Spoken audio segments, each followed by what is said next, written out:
A man was sent to negotiate peace with aliens. But discovered humanity started the war. Prologue. I used to think silence was empty, now I know better. Silence, here, is full, it's thick.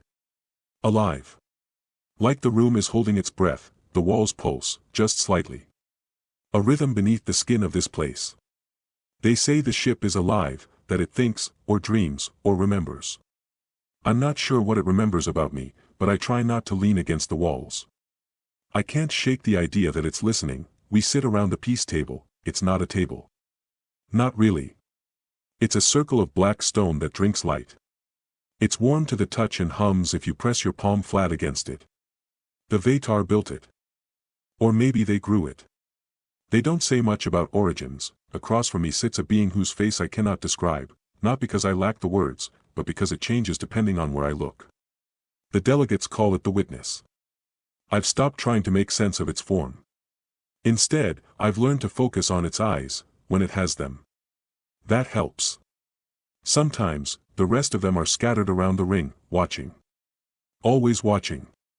One exhales smoke from vents in its sides, long, slow clouds that seem to form symbols in the air. Another communicates in bursts of bioluminescence that dance like fireflies beneath translucent skin. One doesn't even have a form I can see, but I feel it pressing at the edge of my thoughts like static before a storm. And then there's us. The humans. We wear black formal suits lined with neural thread mesh. Decorative, mostly. The tech in them was disabled before we came aboard. No weapons allowed, not even thoughts of violence. The ship would know, 7 of us. Just 7, 2 diplomats. 1 ex-general. 1 AI ethicist. 1 linguist. 1 soldier turned poet. And me, they call me Elias Trent. I was chosen for my memory, not just what I remember, but how I remember. My brain holds detail the way the old world held data, carefully, obsessively. They told me that would help here. That the Vei'tar respect memory. I don't know if that's true. I don't think the Vei'tar respect anything. But they do react to it. You were forged in war, one of them said to me on the 3rd day. But you carry peace like a scar. Show us how it heals. I didn't have an answer then, I barely have one now. The war between us and them didn't last long, not by historical standards. 9 years and 11 months. But time measures pain poorly. Some days felt like centuries. Others burned through like a second. The stars lit up with fire and bodies and debris. I've seen things that shouldn't exist, things that do, and now they've asked us to speak for all of humanity. To sit across from creatures who nearly ended us and try to make peace, real peace. The kind you don't walk away from with fingers crossed behind your back. I'm not sure I believe in peace, but I believe in memory, and I remember everything, the bombings. The first contact. The treaties. The betrayals. The sound a space station makes when it breaks in half under kinetic fire. The way a soldier looked at me before he died, like he was asking for something I still haven't figured out, and I remember Earth, before the sky burned. Before the stars became battlefields. Before we were known, God, I miss before, but this isn't a story about before, and it's not really about the war.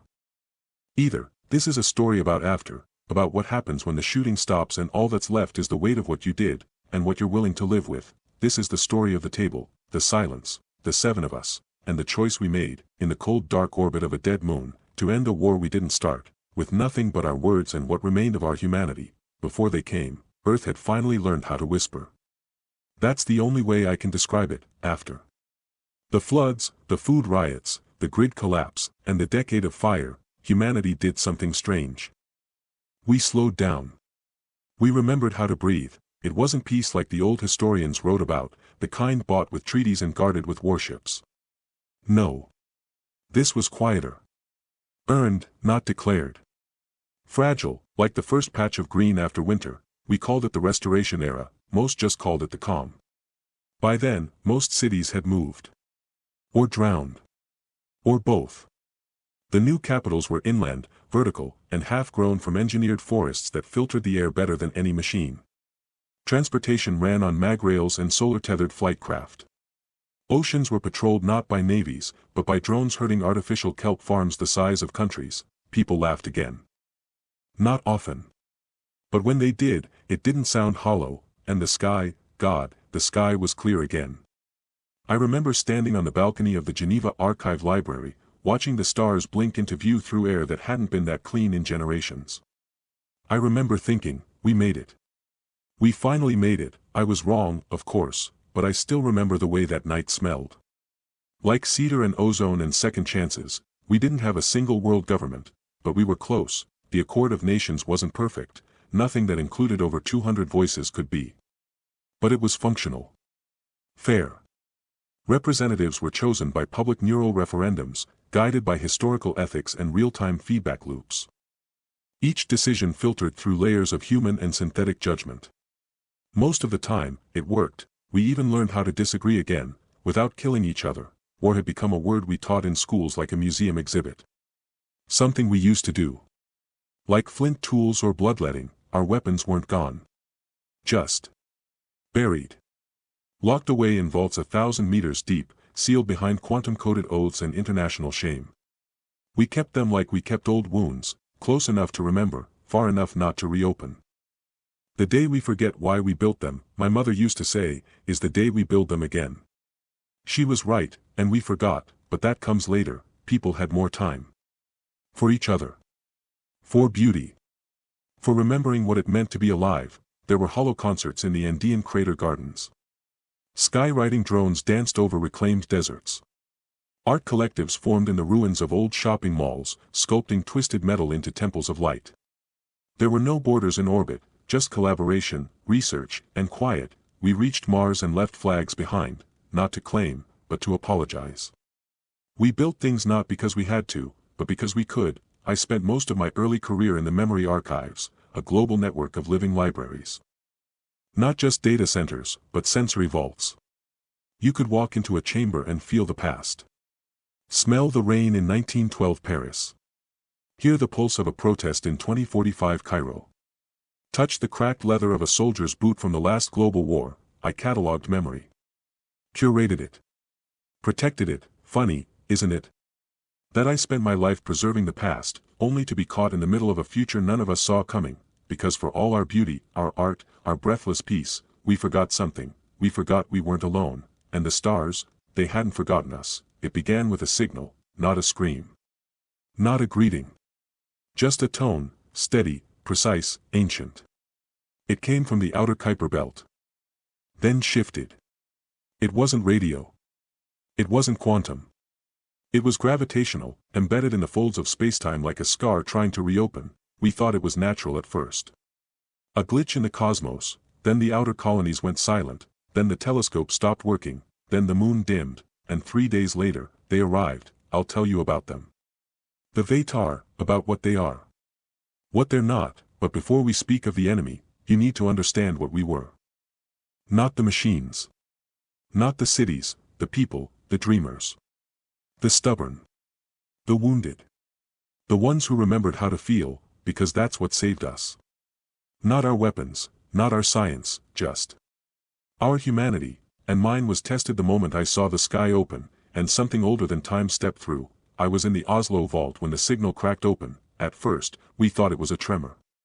The floor beneath us shivered, not violently, but purposefully, like something was moving beneath the foundation. A resonance that slipped past the ears and settled in the bones. The lights dimmed. Not flickered, dimmed. As if the vault itself was listening. We were 6 stories underground. Sealed beneath reinforced strata designed to withstand anything short of planetary annihilation. We stored memories here, raw, unfiltered records of human experience. It was sacred work. Quiet. Controlled, but in that moment, all the chambers began to unlock themselves, every vault door. Every archive node. Every memory began to play, simultaneously, the screams of burning cities from the Third Water War. The birth cries of a child in floating New Kyoto. A soldier's prayer before entering the orbital meat grinder over the old African wall. Laughter from a lover's park in the flooded ruins of Venice, hundreds of years of sound and sight and touch and pain and joy, pouring into the halls like a flood of ghosts. The AI that managed the system tried to shut it down. It failed. Not crashed, refused, it blinked a single message across every display screen: something is here. We made it topside in under 3 minutes. It was morning. But the sky had gone dark, not clouded. Not stormed, dark, like ink poured across the upper atmosphere. At first we thought it was solar interference. Maybe a power surge from one of the orbital reactors. But no. This wasn't ours. They appeared slowly, at the edges of visibility. Massive structures, long, slender, and silent, descending like spears from beyond the exosphere. No engines. No exhaust.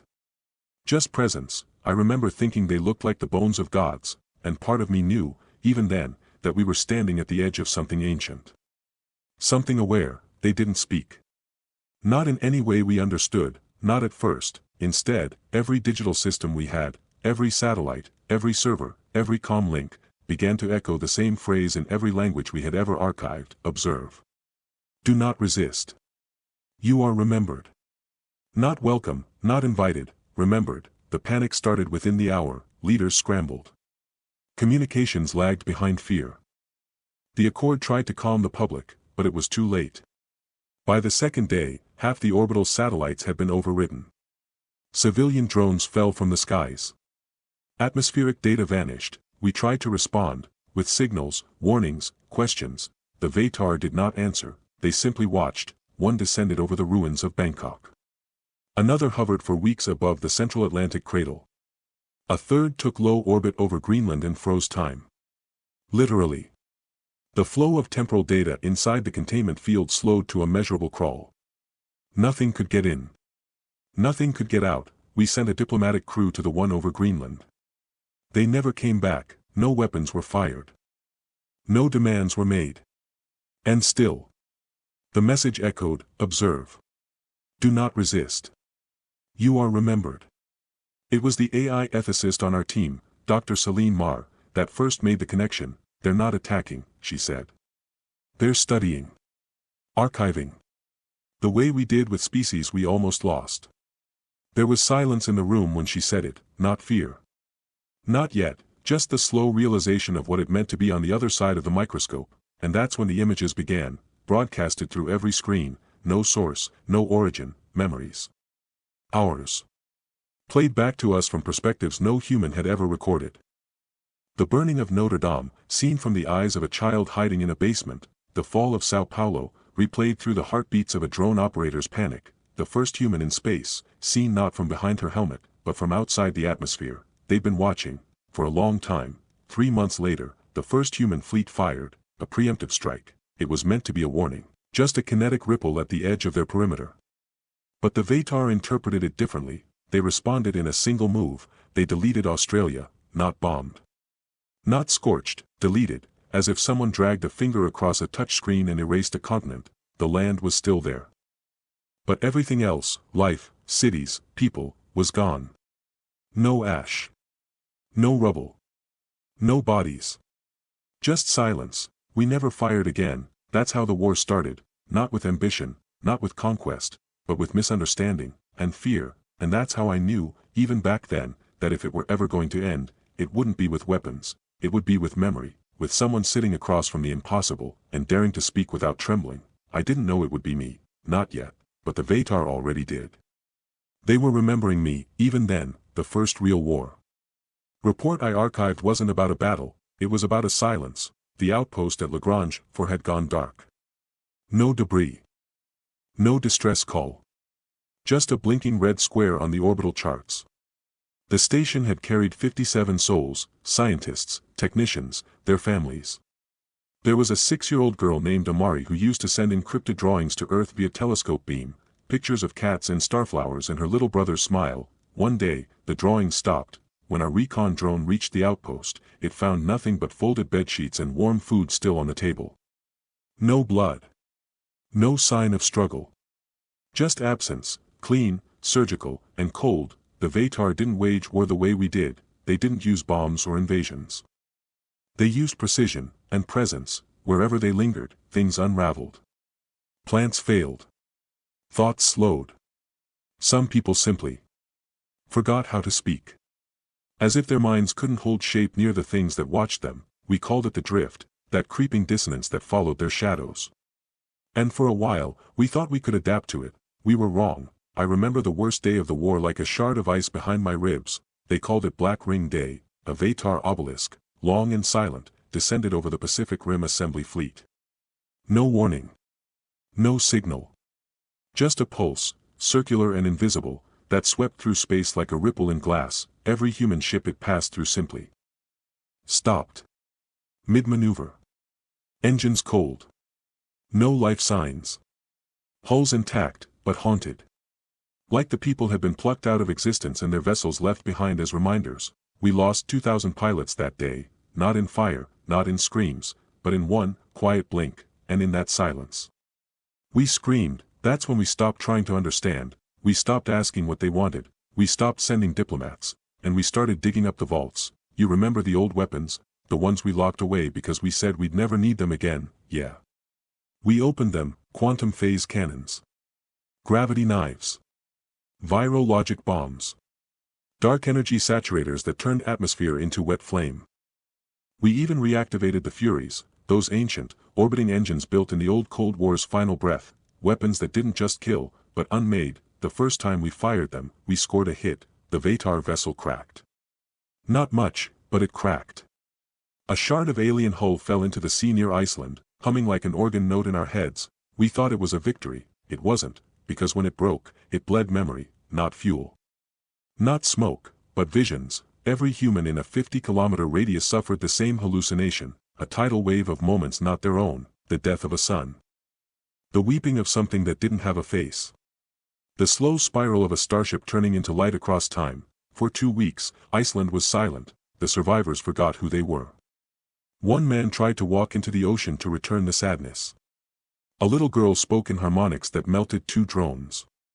Entire families wandered the streets, whispering stories that didn't belong to this earth. It wasn't a victory, it was a mirror, and in it, we saw how little we understood what we were fighting. Some humans broke, others adapted. We started augmenting ourselves, not with weapons, but with memory filters.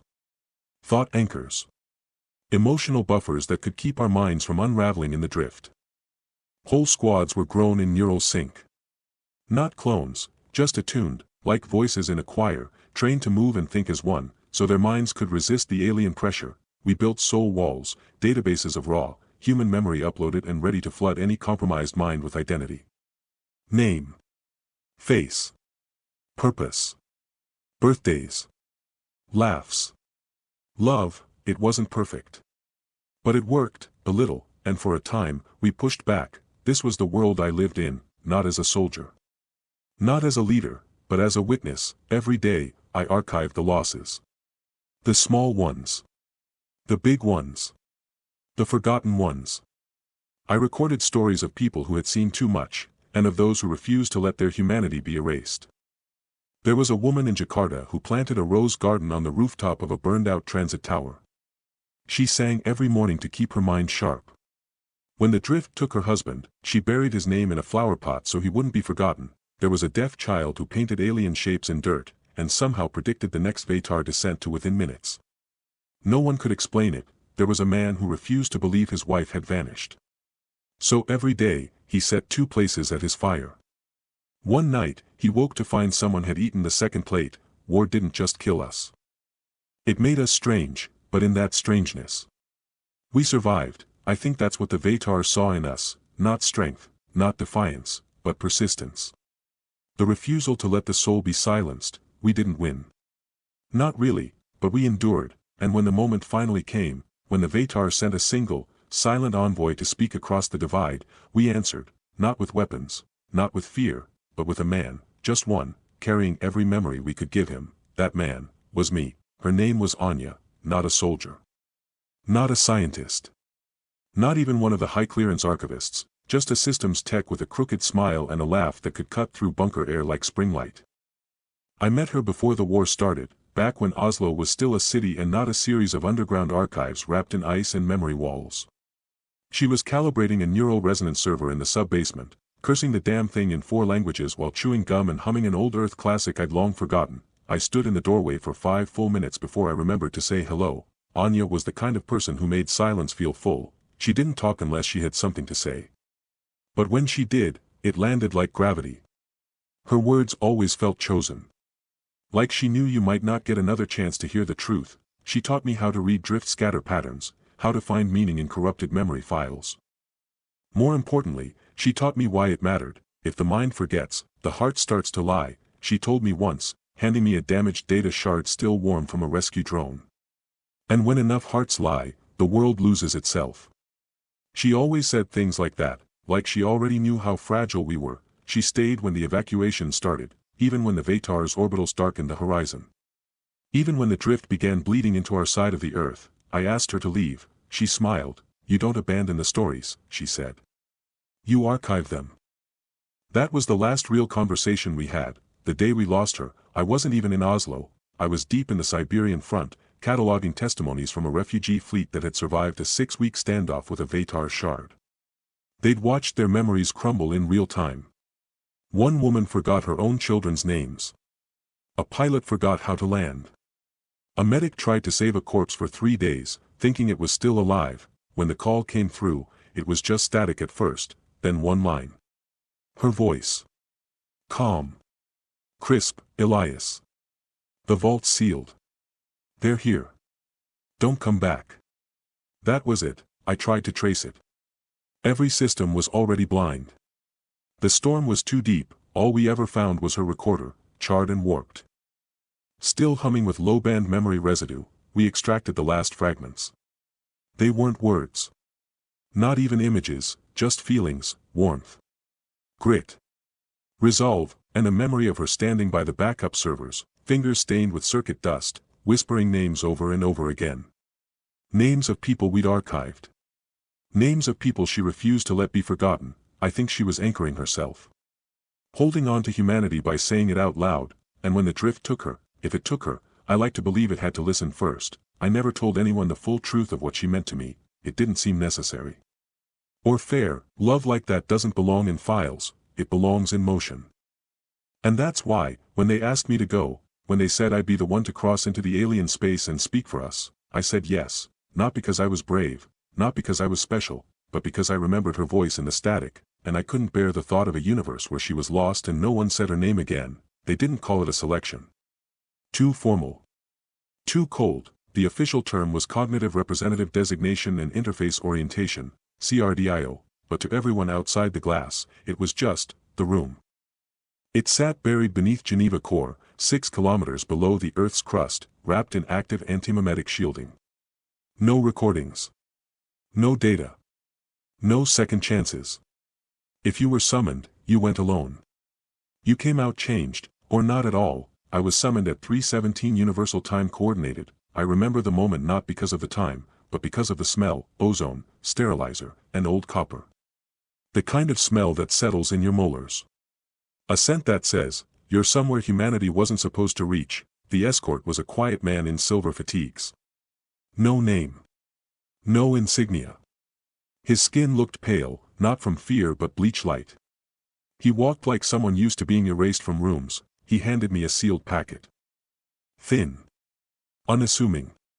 My name handwritten on the front, inside, one photo, me and Anya. Laughing. Pre-war.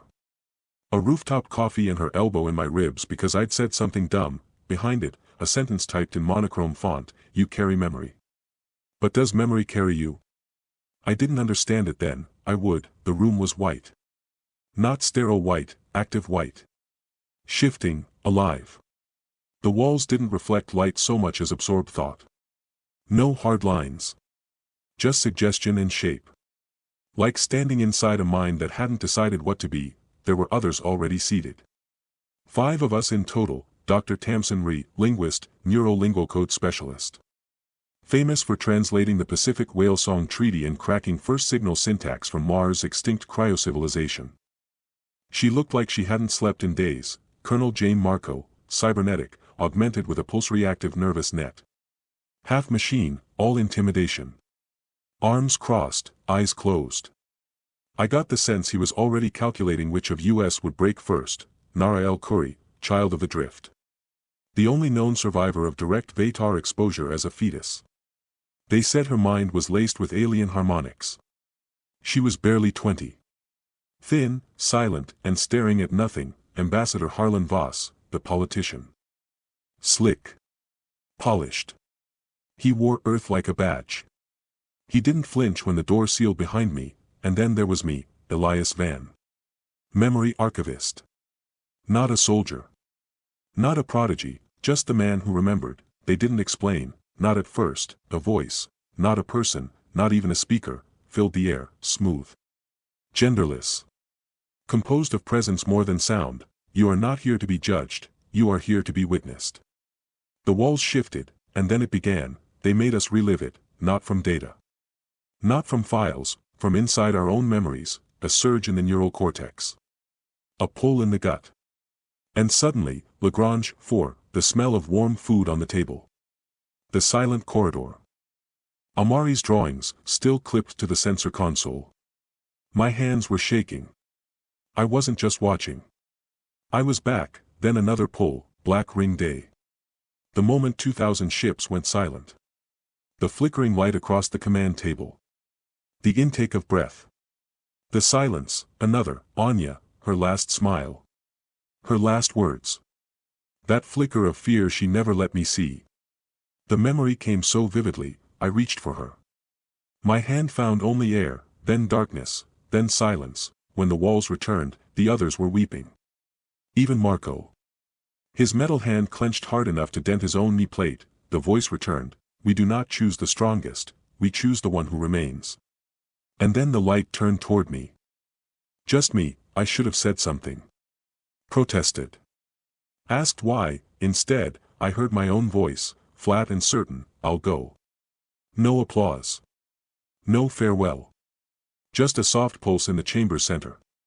A light. They told me later that each of the others had been offered the same moment in their simulation, but none stepped forward.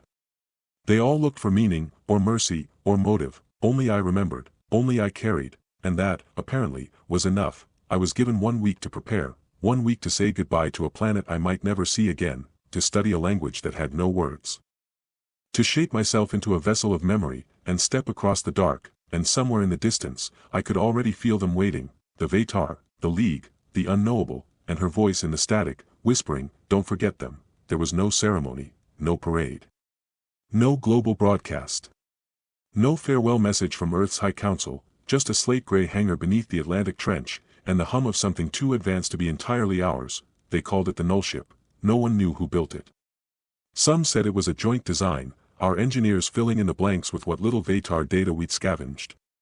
Others believed it had been gifted, sent by the League as a kind of litmus test. Either way, it stood still as a tomb, silent as a held breath. The ship didn't gleam. It absorbed light. It wasn't large, not in the way human ships were. Its mass existed in suggestion, not matter. The edges bent subtly, as though physics hadn't quite agreed to host it. Standing in front of it, I felt smaller. Not in scale, but in certainty, like the universe had turned a mirror toward me and asked, are you sure you belong here? The pilot was not human, at least, not entirely. They called him Corin, and I was warned not to stare. He wore a flight suit grown from biosilk and veined with soft bioluminescence. No mouth. No eyes. Just a lattice of shifting shapes across the top half of his face. Constantly reconfiguring like a language only machines could dream of speaking. Corin didn't shake my hand. Instead, he placed 2 fingers against my temple, a pulse. A click. Not physical, cognitive. Passenger acknowledged, he said. The words came from a speaker on his chest. But the tone came from inside me. He turned, stepped into the nullship, and left the ramp open behind him. That was my invitation. Inside, the ship had no chairs. No walls, really. Just shapes, curved alcoves that responded to thought. A pulse of light that followed your heartbeat. It wasn't designed for comfort, it was designed for translation. The ship didn't fly through space. It bled through the seams of it.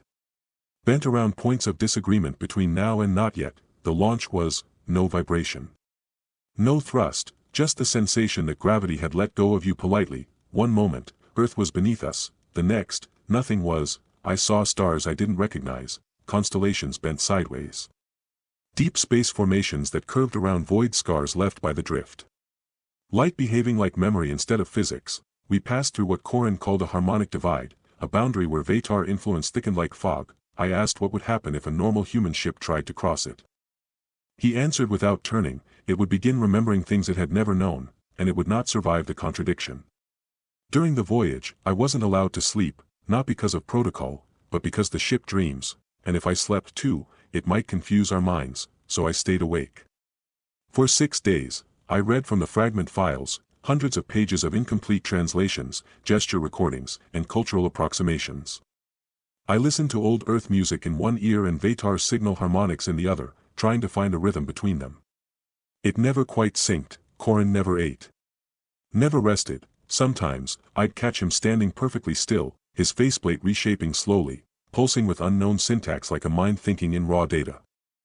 I once asked him what the League wanted from us. He didn't answer right away. Instead, he raised one hand, pointed to the stars streaking silently past the viewing slit. They want to remember you, he said, before you make yourselves unforgettable.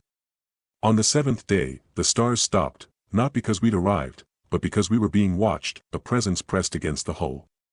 Not visually. Not through sensors, it was like being noticed by an ocean, a feeling that didn't ask permission. We're in Vei'tar space, Corin said. Prepare to be perceived. And that was the first time I truly felt fear, not of death, but of being understood too well, like if they saw everything inside me, I might no longer belong even to myself. We descended toward a structure that shouldn't exist. It floated in no orbit. Anchored in no atmosphere, a vast shape, part cathedral, part memory construct, suspended in a halo of shifting matter. No angles. Just curves, as if the building had grown like coral in deep time. That was the Concord Spire, the heart of the League, where peace would be spoken, or denied. The ship slowed. Corin turned to me, his faceplate pulsed once, then stilled. From this point, he said, your memory is your passport, your pain, your translation. Do not forget who you are, or they will show you someone else. The ramp opened, no gravity. No sound. Just invitation, and I, Elias Van, Earth's memory keeper, stepped into the alien heart of the universe. No footsteps. No echo, just the soft hush of perception brushing against my skin like static air. The interior of the spire defied direction. There were no walls. No ceiling. No floor. Just orientation, felt rather than seen, each step guided by intent, not structure. I was being led, though no one walked beside me. Behind me, the nullship dissolved into a folded plane of stillness, gone as if it had never existed. Ahead. The League waited. I had imagined meeting aliens my whole life. Haven't we all? You picture towering forms, strange limbs, glassy skin, humming voices, or twisting mouths, but the League didn't look like anything. They were presence before shape. Understanding before form. And once they had enough of your perception to work with, only then did they choose a shape. They weren't individuals, not as we define them. They were arrangements, thoughts bundled into personas. Merged identities designed to communicate with lesser beings, us. They greeted me with a soft compression in the chest. Like remembering grief all at once. You are Elias Van, they said, not aloud, not psychically, but by pressing the truth into my bones. You are what remains. They called themselves, we who recollect. They didn't move. They cohered.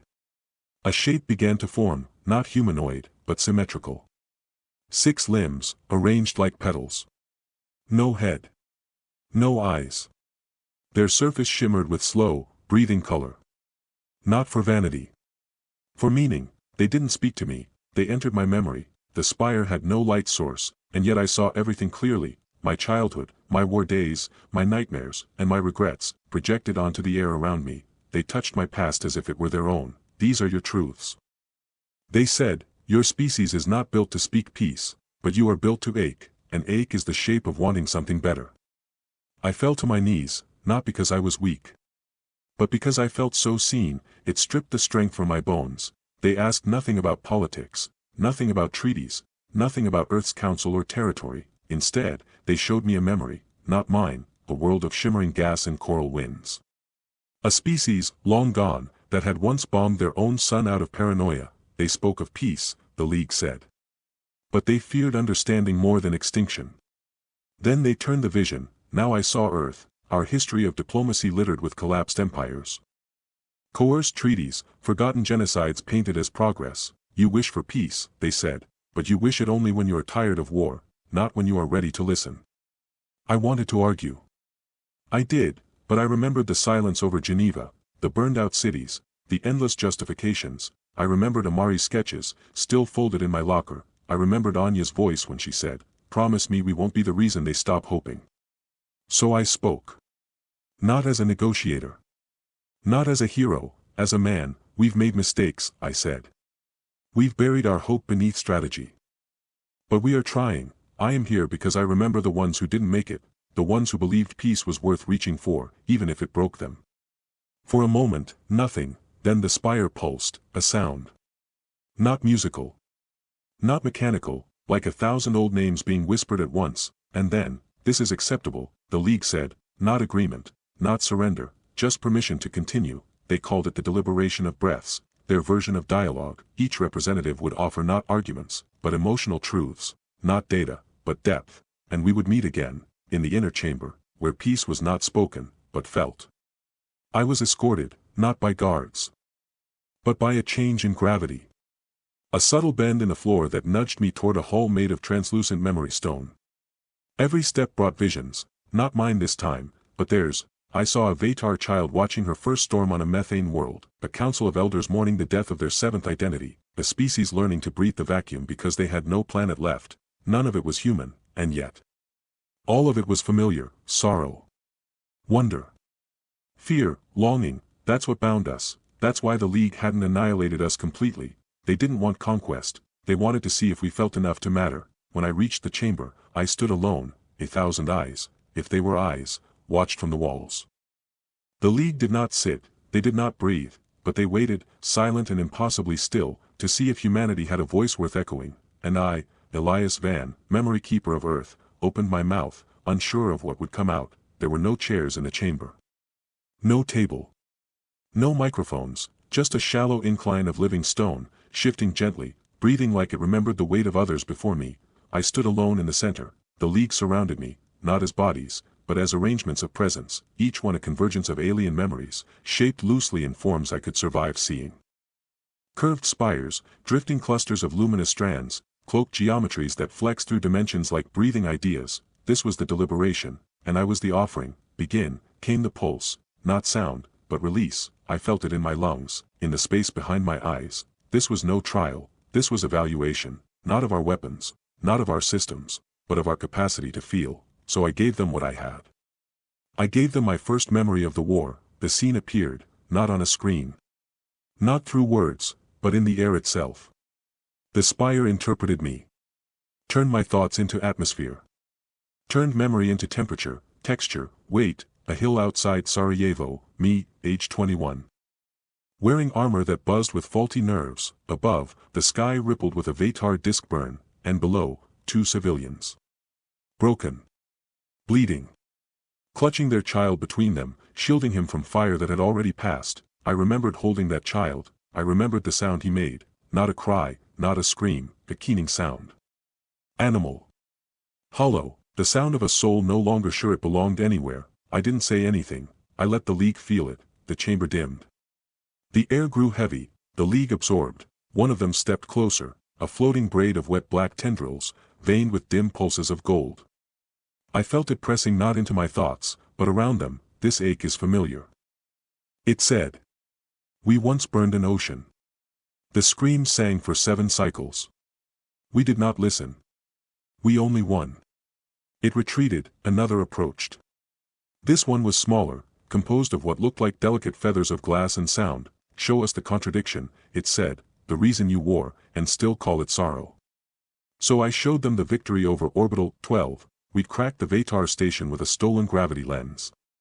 A brilliant maneuver. It spun in the air, slow motion collapse. I saw our strike team cheering in the drop ship. I heard the comms light up with celebration, and then, the second station. The refuge station, hidden behind the first. We didn't know. We hadn't scanned deep enough. We killed families. Non-combatants, eggkin. Healers. Hatch minds, over 1,000 beings, burned into vacuum because we'd won too quickly. I stood there, chest tight, stomach hollow, feeling the truth crack across my ribs. We made ourselves heroes that day, I said aloud, but we never spoke of the second station. The League held silence, then a voice, not single, but choral, spoke. You remember with pain, that is good, but will you teach this pain, or bury it beneath newer glory? I didn't have an answer, I was never trained for this, I wasn't a diplomat. I was a scar that never closed. The deliberation stretched on, not in hours, but in breaths. Every memory I gave, they responded with one of their own. I watched the Vei'tar mourn their first lost planet, I saw them cradle their dead, through vibration and memory sent. I saw them regret a war they had won, because the species they fought had once taught them laughter. They weren't monsters, they weren't gods, they were older versions of us, refined by centuries of failure. And they wanted to know if we could become the same. The chamber finally dimmed to stillness, no voices, just waiting. Then, 3 arrangements floated forward, one by one. They offered me something I didn't expect, a memory. Each one placed it into me, light and sound, embedded in my bones. I gasped. Choked. Fell to one knee, not because they hurt me, but because I now remembered their grief as if it were mine. A drowned world, a forgotten ally, a child who never grew past their first fusion of thought. Now you carry what we carry, they said. Now your ache is not only yours. And then came the verdict, not from a judge, but from the room itself. The walls pulsed. The floor bloomed with shifting glyphs that pulsed with heat and chill, and the voice returned. This human carries depth, this human carries regret and echo, this human may represent. They had not chosen peace, not yet, but they had accepted that we might be worth saving. Corin met me outside the chamber, his faceplate showed an emotion I hadn't seen before. Softness. You lived, he said. I nodded. Shaking, you carried them, he added. That is the first step, now. You must carry us all.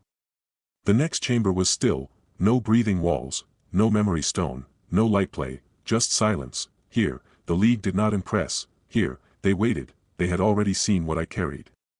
Now they wanted to know what I would build from it. This was not performance, this was not diplomacy, this was testament. There were no words at first. Just a long hush, until one of the arrangements stepped forward, more solid now. Its form coalesced into a cloak of translucent armor, faceted like a prism of memories. This one spoke in a tone I could almost call gentle. The ache is understood. The resonance accepted. But sorrow is not a treaty. A second followed, taller, rotating slowly in place, its body reflecting scenes from alien history, temples, starlit fields, bones buried in glass. Your kind demands terms, but terms are not peace, they are only fear arranged into shape. Then came the third, the one I recognized from the deliberation. It had taken my memory of the child in Sarajevo. I could feel that weight still inside it. It leaned forward. If that's what its gesture meant, offer what binds. Not what silences, what remembers, not what restrains. And that's when I understood, this wasn't about ending a war, it was about replacing it, with something stronger. I reached into my suit. Carefully unfolded the old, worn sketch, Amari's drawing, a home that didn't exist, a world imagined after death, quiet blue fields. A city with no walls. People sitting together, without armor, without fear, a child's idea of what peace should look like, not complex. Not strategic, just human. I placed it on the floor between us. We're not asking you to forget what we did, I said. We're asking for a future where we don't have to keep doing it. The chamber stayed still. Our peace won't be perfect, I continued. We will stumble. We will mess up. We might even fight again, but if we build something together that remembers why we're doing this, then maybe we won't fall as far next time. I took a breath. We want to build a shared archive, I said. One that holds both our memories. Yours and ours, the war. The loss. The hope. The grief. We want to build a monument that listens, a place no weapon can reach. I paused, stepped back from the sketch. We'll call it the hollow root, because even when trees die, their roots hold the soil together. We want to plant something that survives us both. The League was quiet. For one long, burning moment, I thought I'd failed. Then the chamber shifted, gently, almost reverently. The floor beneath the sketch bloomed with slow white fire. The drawing lifted, scanned by pulses of thought I couldn't see, and then they answered, not with words, with a gesture. The prism being stepped forward and placed its hand, a five-limbed fractal, on the space where Amari had drawn the sun. Light spread from the contact point. Not heat. Not weaponry, memory, and I saw it, the shape of a place that didn't yet exist. A structure built in orbit between our worlds. Not a station. Not a stronghold, a library. A temple. A grave. A hope. All in one, we accept, they said, not because we trust you, but because you have made your pain visible, and offered it as foundation. The terms were simple: we build the hollow root. Together, every year, each side contributes a truth, a memory.